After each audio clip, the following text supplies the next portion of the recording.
நிச்சயமாக இறைவனை புகழ்ந்து பாடுகிறார்கள் என் குழு சிலர்கள்.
எங்கள் குழுவின் பெயர் டைனமிக் ஸ்பார்க். எங்கள் குழுவின் தலைவர் ஃபிஜோனா. எங்கள் குழுவின் செயலாளர் பெட்டினா. இவர்கள் எங்கள் குழு உறுப்பினர்கள். நாங்கள் அனைவரும் இணைந்து சிலம்பின் சத்தம் நிகழ்வை உங்களுக்காக கொண்டு வரப்போகிறோம். உலகின் மொழி இளங்கோவடிகள். அவர் இன்று நம்மிடையே பேசினால் எப்படி இருக்கும்? அவர் நம்மை பார்த்து என்ன சொல்லுவார் பார்ப்போமா? அன்பான தமிழ் மண்ணின் பிள்ளைகளே, என் பெயர் இளங்கோவடிகள். நான் சங்ககால புலவர். அறத்தையும் நீதியையும் மக்களிடையே நிலைநிறுத்த நினைத்தவர். நான் ஒரு அரச குடும்பத்தில் பிறந்தவன். ஆனால் நான் அரச சிங்காசனத்தை விட்டு விலகினேன். ஏன் தெரியுமா? அந்த ஆட்சியாசை கூட அறமாட்சி செய்ய வேண்டும் என்பதே என் கனவு. அதனால் தான் சிலப்பதிகாரம் என்ற நூலை எழுதினேன். அந்த நூலில் நான் சொல்ல வந்தது ஒன்றே ஒன்று. அறம் காக்கும் போது ஆற்றலும் அடரும் இணையும். அதில் நான் எழுதிய கண்ணகி ஒரு சாதாரண பெண்ணல்ல. அவள் நீதிக்காக போராடிய தமிழ் மங்கை. என் எண்ணம் எளிமைதான். நாடு வளர வேண்டும் என்றால் ஒவ்வொருவரும் தங்களுக்குள் இருக்கும் கண்ணகியை வெளிக்க செய்யுங்கள். நன்றி. தமிழ் இலக்கியத்தில் அறப்பேசும் பெண் என்ற ஒரே பெயர் கண்ணகி. இவளின் குரல் மௌனத்தை உணர்த்தது. இவளின் சில நீதியே பேரு. இப்போது அந்த கண்ணகி நீதி குரலை நம் மேலே உயிர்ப்பிக்க வருகிறார்கள் மாணவர்கள். இளங்கோவடிகள் எழுதி சிலப்பதிகாரம் மலரின் காரணத்தில் கண்ணகி பாண்டிய மன்னனிடம் தன்னை வெளிப்படுத்தும் அந்த தருணத்தை காணலாம். அதற்காக போராடி அந்த கண்ணகி நீதி குரலை கேட்போம். கவிதை வாசத்தில் நிகழ்வின் மூலம் காண்போமா?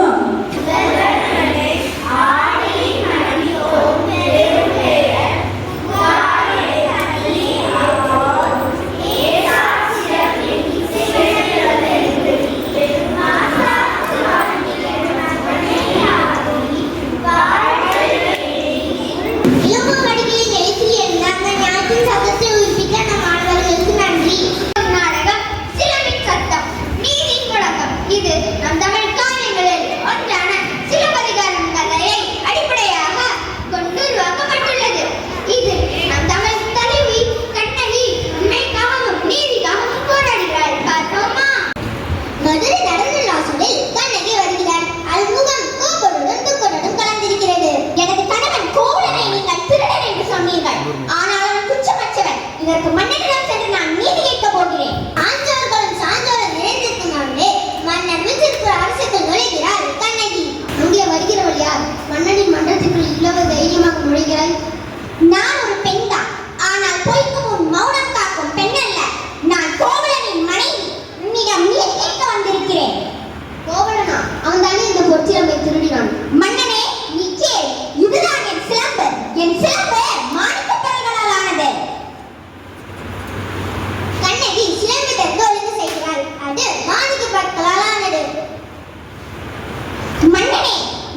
சிலப்பதிகாரம். சிலப்பதிகாரத்தை எழுதியவர் இளங்கோவடிகள். இதில் 3 காண்டங்கள் உள்ளன. அவை பூக்கார் காண்டம், மதுரை காண்டம், வஞ்சி காண்டம். பூம்புகார் சோழ நாட்டின் தலைநகர், கடற்சார் வணிகத்திற்கு புகழ் பெற்ற இடம். கோவலனும் கண்ணகியும் வாழ்ந்த நகரம். பாண்டியர்களின் தலைநகரம் மதுரை ஆகும். கண்ணகியின் கணவன் கோவலன் தவறான குற்றச்சாட்டு காரணமாக அநீதியை சந்தித்தார். கண்ணகி சிலப்பதிகாரம் காப்பியத்தின் கதாநாயகி கண்ணகி. கண்ணகி நீதிக்காக எழுந்தபோது பாண்டிய மன்னன் தன் பிள்ளையை ஒப்புக்கொண்டார். செங்கோல் நீதியின் அடையாளமாக கொள்ளப்படும் அரசன் ஆட்சிக்கோள். நீதி. பாண்டிய மன்னன் கோவலனை தவறாக தண்டித்தால் கண்ணகி உண்மையை நிரூபித்து அவனுக்கு சரியான நீதியை உணர்த்தினாள். நீதி என்ற உண்மையை பார்த்து வழங்க வேண்டும். ஒருவரையும் நம் சந்தேகத்தின் அடிப்படையில் தண்டிக்க கூடாது. பாண்டிய மன்னர் தன் தலையில் பொற்கொடி போன்ற பிரகாசமான கிரீடம் அணிந்திருந்தார். அந்த கிரீடம் அரசாட்சியின் பெருமை, மரியாதை, அதிகாரம் ஆகியவற்றை காட்டும் முக்கிய சின்னம். சிலம்பு. சிலப்பதிகார கதையில் கண்ணகியின் சிலம்புதான் முழு உண்மையை வெளிக்கொண்டு வந்து கோவலன் குற்றமற்றவன் என்பதை நிரூபித்தது. அநீதியாக கோவலன் கொல்லப்பட்டதும் கண்ணகி தனது நீதிக்காக மதுரையை எரித்தார். இன்று நம் மாணவர்கள் காட்டிய பொருட்கள் நமக்கு சிலப்பதிகாரத்தின் பெருமையை காட்டுகிறது. நன்றி மாணவர்களே, நண்பர்களே. அடுத்ததாக நாம் நுழையும் பகுதி வார்த்தை விளையாட்டு. இவ்விளையாட்டை தொகுத்து வழங்க ஜெஷ்மிதாவை அழைக்கிறேன். விளையாட்டின் பெயர் வார்த்தை விளையாட்டு. நான் இப்பொழுது விளையாட்டின் விதிமுறைகளை கூறுகிறேன். கவனமாக கவனியுங்கள். ஒவ்வொரு குழுவிலிருந்தும்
நடுவரே, சட்டம் எப்போதும் தாமதிக்கும். கண்ணகி காத்திருப்பவள் அல்ல, செயல்படுபவள். அவளது தீர்ப்பு உடனடி. அப்பொழுது நியாயம் அவளின் தான் இருந்தது. நீதிமன்றம் கொடுக்கும் தீர்ப்பில் மனிதம் இருக்காது. ஆனால் கண்ணகியின் தீர்ப்பில் மனிதம் இருந்தது. நல்ல பால். நீதிமன்றம் தாமதம் செய்யும். உண்மை சிறுவரும் காத்திருக்கும்.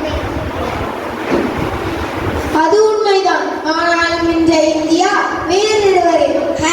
#MeToo, Justice for Women. எல்லாம் சட்டத்தின் குரல் அந்த கண்ணகி தான். அவளே பெண்களுக்கு தூண்டல்.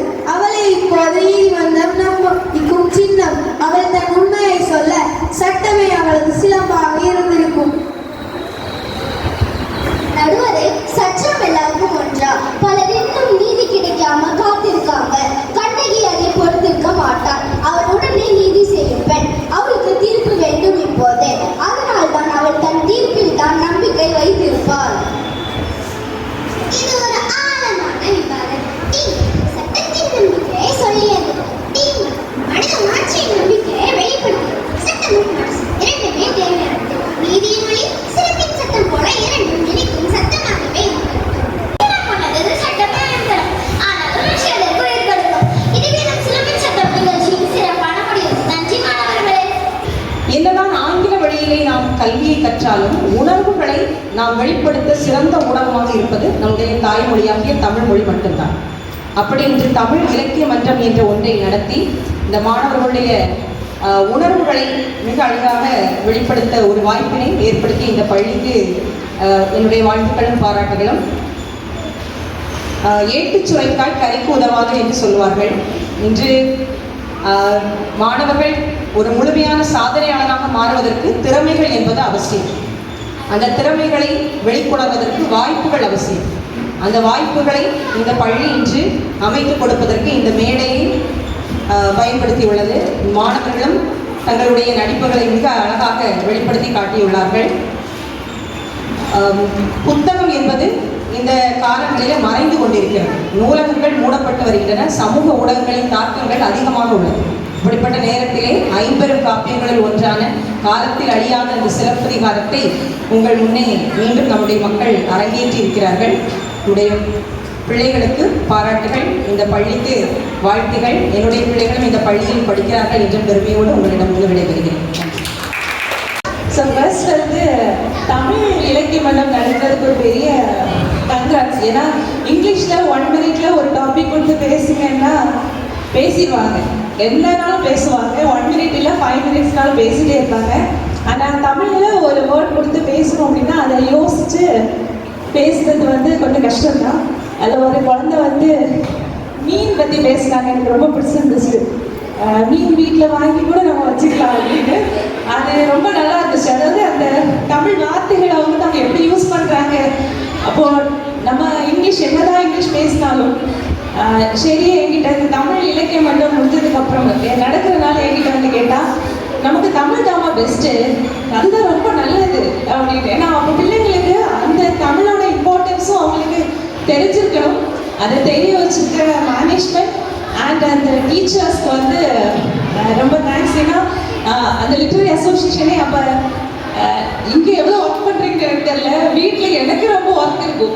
வீட்டில் வந்து ஒரு லிட்ரரி அசோசியேஷன் நடந்துச்சு அப்படின்னா அன்றைக்கி என்ன டாபிக் அப்படின்னு மேம் மெசேஜ் பண்ணுவாங்க. அந்த மெசேஜில் எனக்கு 1 வேர்டெல்லாம் எடுத்துட்டாங்க, ஃபுல் 1 வேர்டு எழுதி கொடுக்கணும். அந்த 1 வேர்டை ப்ரிப்பேர் பண்ணி அதை படிக்கணும் அவங்களுக்கு. ஸோ அப்போது எனக்கு ரொம்ப சந்தோஷமாக இருக்குது. ஏன்னா இங்கே ஏதோ பெஸ்ட்டாக நடக்கிறதுனால தான் அவங்க அவ்வளோ இம்பார்ட்டன்ஸ் வந்து கொடுக்குறாங்க அப்படின்னு.